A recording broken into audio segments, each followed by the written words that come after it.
the inside story on the issues that affect you and your community. This is Local 12 Newsmakers. Over the last year, thousands of people have been drawn into a variety of discussions about what this region can do about its abnormally high child poverty rate. On October the 29th, 700 people gathered at the Duke Energy Convention Center for a summit to try to clarify what has been learned and where to go from here. Good morning and welcome to Local 12 Newsmakers. I'm Dan Hurley. The original goal enunciated by Mayor John Cranley for the Child Poverty Collaborative was to move 5,000 families and 10,000 children out of poverty in a 5-year period. After a year of listening to members of the community from all strata and studying the data about the complex and interwoven systems that contribute to holding over 39,000 Cincinnati children in poverty, marking Cincinnati with the 6th highest child poverty rate in the nation, the collaborative went into the October 29th summit with 2 basic proposals. First, the adoption of a coaching model that will involve linking individual families with a coach. Second, tackling the systems that contributed to poverty. Access to jobs, quality education, segregated housing, the biases of the criminal justice system, inadequate public transportation for connecting workers to jobs, affordable child care, other things.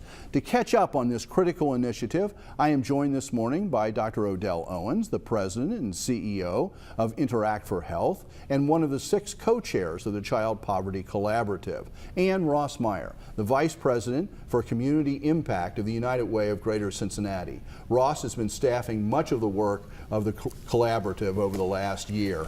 Welcome to Newsmakers. Welcome in both of your cases. Welcome back to Newsmakers. You know, you don't have a permanent endowed chairs yet, but you may get one. Odell, what did, I just stated what the document said that you went into that summit with. What did you come out with? Did you commit it to those goals? Committed to other goals? Where do we stand right now? What came out of that summit? Well, I think what came out of the summit first was really a confirmation. This was really the 2nd summit. Right. We had one earlier, about 500 people. This was 700 people. So we were coming back to share with them all the things that we learned from the community, all the things that we had learned from our outside consultants, and try to put together some type of plan. We're in new territory. There's no plan out there. There's no city in this country that has worked out this problem. And every city is different how they do. But certainly what we came out of that is that we need everyone in the community to be involved. This has to be a broad spectrum of activities, and it has to be multi-generational. It isn't about just saving those 10,000 kids or those 5,000 families. Yes, we can pull 5,000 adults out of poverty, but then we got to wrap our arms around those 10,000 children to ensure that they don't fall back into the cracks. And it's a bigger issue than just feeding people or housing people. It's also giving people a sense about morality as well, in the sense that people have to begin to care for each other.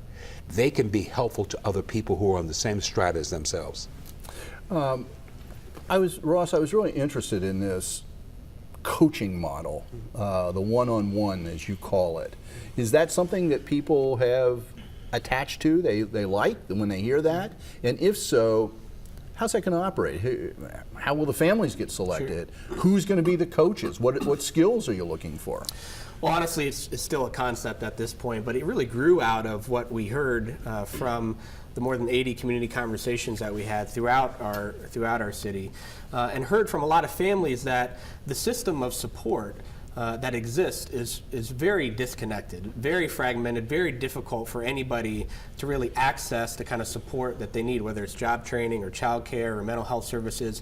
It's wholly disconnected. I mean, so how to find anything within that. How to find anything. So on one level, it's really about how do we help people navigate and connect to what already exists. On another level, we heard time and again from families that we don't necessarily need more social services. We need people like me, working with me to help me achieve my own dreams and goals, right? And that's really the idea of a coach, having somebody kind of in your corner, ideally from the neighborhood, that can really... So somebody from the neighborhood. Ideally, right, more peer-to-peer, families helping each other achieve their own goals and aspirations and connect to services that already exist. So that's really the nugget of the idea here. And we have a lot of models that touch on that throughout our community, a lot of coaching models that we're going to learn from as we build out what does this one-to-one program really look like. But it's really an attempt to help families learn from each other, help them remove barriers, help them connect to existing resources in a way that over the long run, literally over years, can help that family achieve its own dreams and aspirations and remove barriers along the way. You know, as you talk about that, it sounds a bit like the phrase that Mary Miller uses, the dream manager, helping people articulate what it is I need at this moment, and then helping them figure out how to get to that as the next step, not trying to solve all things at once, but kind of interesting. So, exactly.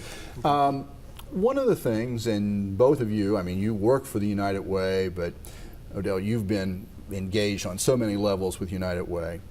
The bold goals, it seemed to me, were sort of trying to say something of the same thing, especially not on a specific program like one-on-one, the coaching thing, but on the systems changes. The bold goals seem to say we want to measurably change the way this operates. So is it that bold goals didn't work? Is it they didn't move things fast enough? Do we have a new model here? What about this systemic change question? Well, I think from my standpoint, I think this is just more inclusive. You know, we started out with over 100 community conversations, small group conversation, asking them, what do you want? What do you think? Give us your suggestions. Here's what's been put out by the experts. Comment on this. We brought people in from New York, other places. So I think there was a much more grassroots in a sense, but not as grassroots. I'm going to get down into the weeds necessarily, because that'd be one of the criticisms people could make. Well, you know, how many people in poverty did you talk to? We talked to a lot. Certainly can't talk to them all. So I think this model was a little bit more inclusive, and I think people in Cincinnati have a hard time wrapping their arms around where we rank. Now, I think your number said 5th. I've seen we're as high as number 2 based on a certain segment of cities. And that's hard for us to accept because we're a very giving city. United Way produces $62 million a year. We got Fortune 500 companies that put into our community. So we were a little complex and a little bit almost not believing it. But then at the same time, what you have to understand is that another data came out and said Cincinnati is the 5th most segregated city in the country. And so there are a lot of issues that go with that. I'm glad that you pointed some of that out, that it's more than just giving money. You can't buy your way out of poverty. You can't just give the money. As I said, it has to be a multi-generational approach. Yeah, and I'm gonna let people know where they can find your reports, because digging into the report is really interesting. In fact, Ross, Odell brings up something, you know, when I think I did my first report on this, I used the term second highest child poverty rate, using some national data. The materials you sent to me said 6th. You used a number 39,000. That's why I incorporated that. So have we improved, or have we just gotten a better handle on what we're doing? It's complex, as you know, with the data. Because it depends on what number you look at and who you compare us to, right? So in one regard, in terms of the city of Cincinnati's official child poverty rate, we are marginally better than we were a couple years ago in 2012 when we hit second worst in the country, only after Detroit. We're marginally better, still in the top 5, a place that nobody wants to be, right? And it's gone down a little bit over the past couple years, but across the country, we've seen overall the poverty rate inch down a little bit. But not nearly at the pace one would expect when employment goes back up, right? We've recovered in many ways from the recession, but that recovery is uneven. And a lot of people now are working, but they're still not making ends meet. So by a lot of measures, even though our official poverty rate at 39% child poverty for the city of Cincinnati is marginally better than it was a couple years ago, what we look at and the data we shared at the summit, what we believe is a more accurate picture of what it really takes for a family to make ends meet, about double the official poverty rate, would show us that 70% of kids in the city of Cincinnati are growing up in a family that struggle to make ends meet. So by that number, we have a long way to go. In fact, I wanted to pull out that data just so people can see it, because I liked the way you presented this and that it takes about $50,000 for a family of 3 to be self-sufficient, to make it truly be out of poverty. And something like 70% of the children in our community live in families that don't have $50,000 of income, and that 72% of all the jobs are below 50,000. I'm sorry, I did. No, I was going to say, just in commentary, whether we're second, fourth, fifth, and sixth, Doesn't make much Ross difference. and I both agree. That's not where we want to be. We want to be at the bottom. We don't want to be at the top. Now, the poverty rate has dropped in Ohio, but it's increased in the county and maybe dropped a little bit in Cincinnati. Yeah, so some of this could be just be moving, Right, people the moving way around. people move around and whatever.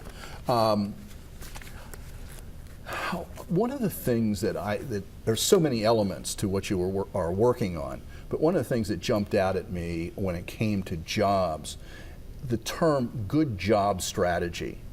And one of my favorite books has that title, Zenip Tan's book. Are you sort of looking at that as a model for changing, especially retail, and how it operates? Because it's not just about money; it's about hours, predictability, Exactly. consistency. I mean, there's a huge kind of structural challenge that we and our country is facing, and that how I view it is we have increasingly an hourglass economy, right? We have a lot of jobs that are entry level, typically lower paying, service oriented jobs, and we have a lot of high wage, high skill jobs, but not a lot in the middle. Yeah. The middle skill jobs are thinning out, and the rungs on the ladder for somebody to reach a good job that can really provide for a family is much harder to obtain. So we have to make sure that people who are in entry-level jobs can get by, right? So the strategy, this good job strategy, is really about how do we work with employers in a way that can really deliver a double win for the employers to help people stay in jobs and be productive, while also improving things like shift scheduling, improving things like career ladders, Right. training and opportunities within. How So do we when you make say you want to work with employers, is that exactly what you're going to do? You're going to work with specific employers Exactly. and say, absolutely. can you change your model? Oh, absolutely. We have to. As I said earlier, this is a program requires a whole community to be involved. You know, we have to have jobs so that parents can be home with their children to come home from school. Ensure they do their homework so those kids are going to be successful in school. Ensure they have a full plate hot meal. You know, oftentimes these kids come home to a sandwich. They come home to a bag of potato chips because the mother may be working. And that was also a thing that really surprised the people at the conference, is that 63% of poor single moms are working. Oh, They yeah. are working. People think that, people in poverty are all getting benefits and not working. It's not true. Well, and that hits directly at what your main focus is and has been for a long time, and that is health. Right. And it's not, so often we talk about health care and people instantly think about hospitals and sick care. No. And that's not where we know we have to be right now. Right. We got to help people get to, a lot of these people who can't get to jobs, a lot of people in poverty, they don't have access to fresh foods. Yep. So that's why there are the potato chips and the processed foods. They can't get fresh fruits and vegetables. They live in food deserts. So have to, this is a holistic approach that that will happen. I'm out of time, but I want to ask this question anyway. When I look at the 38 people on your steering committee, very impressive group of people, but also a lot of the people who have been in power for a long time. You know, either because of corporate or because they run major agencies or not-for-profits or whatever. Why do we think those people will change things? Why do you think this is going to be any different this time? Well, you know, I look at myself. I've dedicated my whole Cincinnati life to trying to improve life for everyone, whether I help create a baby to improve the life of a couple or be some of the social things. I think those are the people who show up every week. That steering committee was a lot larger at the beginning, and Ross knows. So those are people who do care, who do bring the history, and they do bring some credibility. But what we did, remember, we went out and spoke to over 100 different groups. We brought 500 people to our first summit, 700 people to our second summit, to ensure we were hearing all the voices. Okay. Well, needless to say, this is incredibly important. All the best luck, and I want people to know how they can keep in touch with this whole thing, to keep up with the work of the collaborative and the ways you can become involved. check out the website at childpovertycollaborative.org. And there will be lots of things also on the United Way site. There will be updates and information. So thank you for being here this morning. Thank you. After the break, what's it like to run for public office the first time? I could ask Odell that.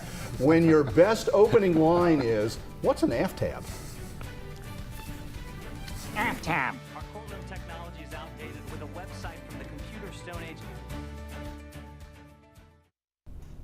Welcome back. If you've never run for public office yourself or worked closely with a first-time candidate on a campaign, you have no idea the courage it takes to put yourself out there. Most of the time, first-time candidates lose, and the smart ones know that will probably be their fate as well. Going out every day to introduce yourself to some more strangers takes a special kind of courage. Sometimes, however, first-time candidates win. But even when they do, there's no time to relax or celebrate until the last precincts are counted.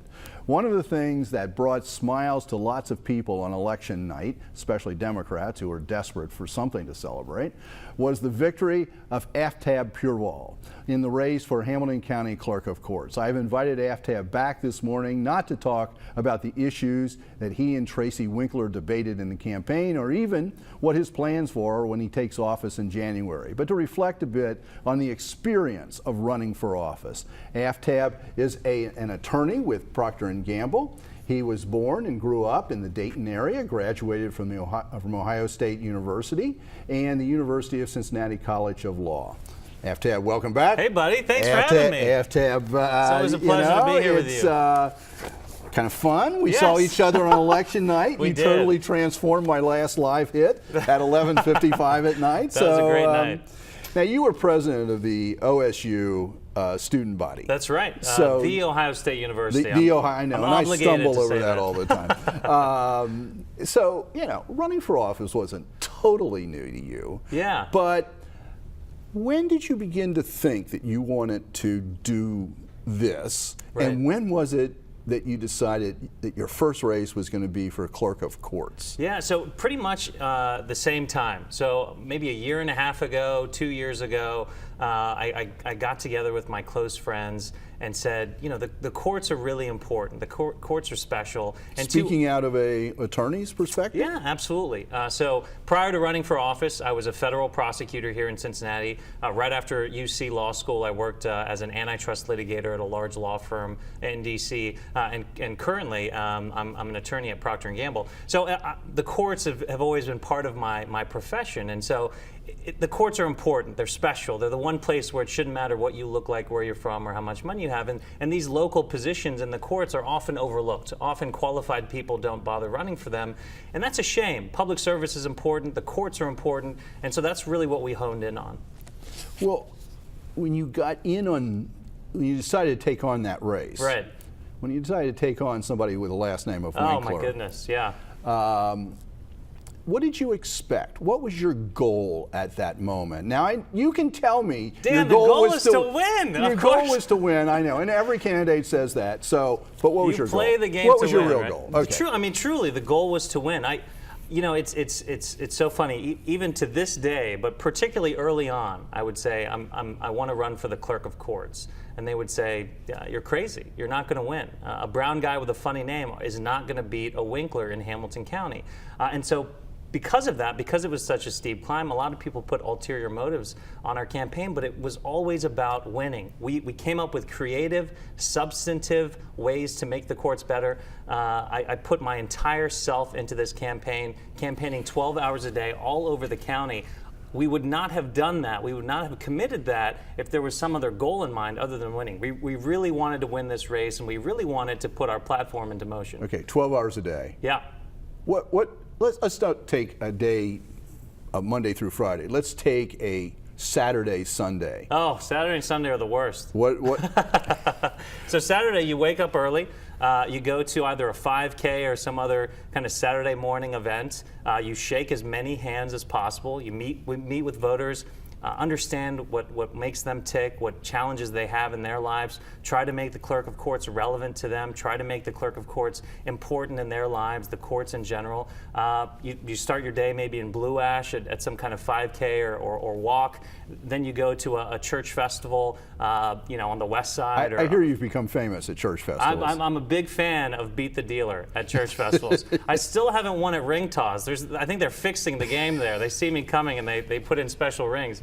But yeah, so you go to where the voters are. You go to the communities, Harrison, Evendale, all the way out to Milford. We went to every community that would have us. How much did you get to actually really talk with people rather than saying, "Hi, my name's Aftab Pureval. I'm running for clerk of courts"? How much real conversation is there? A lot of conversation. A majority of it is a conversation. People, when you introduce yourself, when you go up to someone, Dan, you opened up the segment saying it's incredibly hard to do that, and it is. Going up to a complete stranger, introducing yourself and saying, "I'm running for office." The first question is often why, what is that? And then the conversation goes from there. People are interested in folks who are running for office. They're interested in the ideas and the issues, and they'll ask you about it. And if you don't have the substance behind it, if it's just a, "Hi, my name is so-and-so and I'm running for," that's a wasted opportunity. It's important to go into those communities, talk about your own ideas, and also it's important to understand where they're coming from.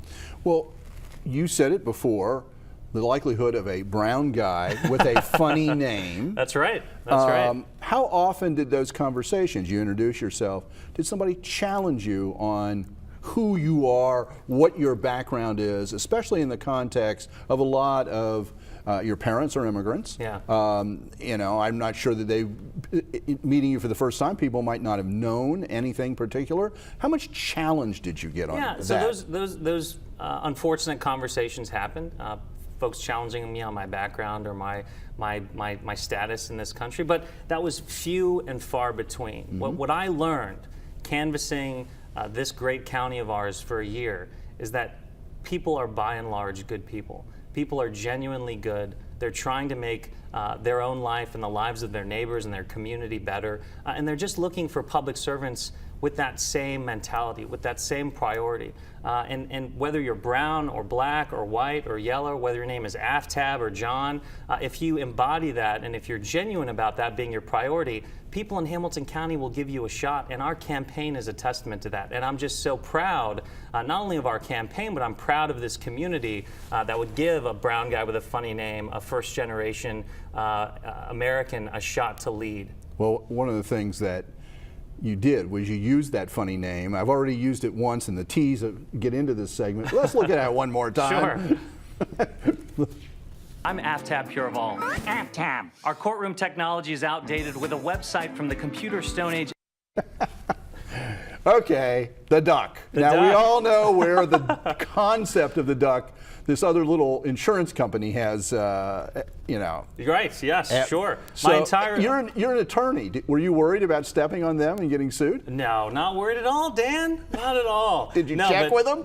We did not check with them, and we have not heard from them, so that's good news. But my entire adult life, I've been quacked at. People think it's funny to call me Aflag, and so when you're trying to, when the campaign, the national campaign is so toxic, you're really just trying to make people smile. You're also trying to make them remember your name, and I think this spot did that effectively. But I'm also proud of the fact that the spot is substantive. So, obviously the duck is the star of the show, but we talk about my qualifications. We talk about ways we can improve the office.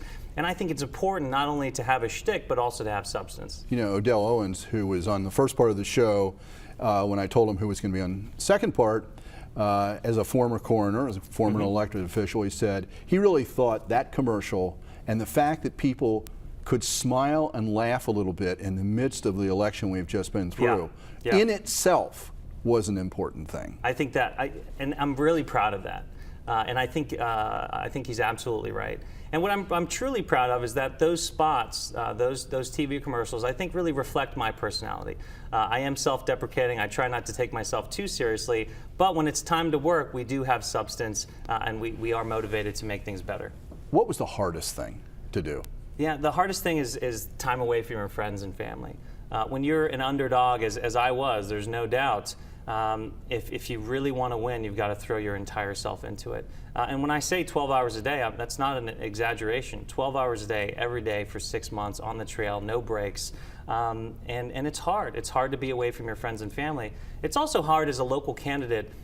This one time I'm meeting you, that's probably the only time you're ever going to see me face to face. So I've got that one shot to impress you. I've got that one shot to make you inspired to vote for me. And so there's incredible pressure on every single exchange I have during those 12 hours a day. So that's also very challenging. But it's also incredibly fulfilling, meeting the great people across all the communities of Hamilton County, seeing how diverse it is. We're proud of the fact that we're a swing county within a swing state, and that means that Republicans, Democrats, Independents all work together in a cohesive community. I got to get out. Sure, Congratulations. sure. You'll be back when we delve into the issues of the clerk's office. Who knows? Thanks for making Newsmakers a part of your Sunday morning. Have a great Thanksgiving. And next Sunday, join us for a show that will feature thankful people and reasons for you and I to be thankful. Have a good week. Thanks, buddy.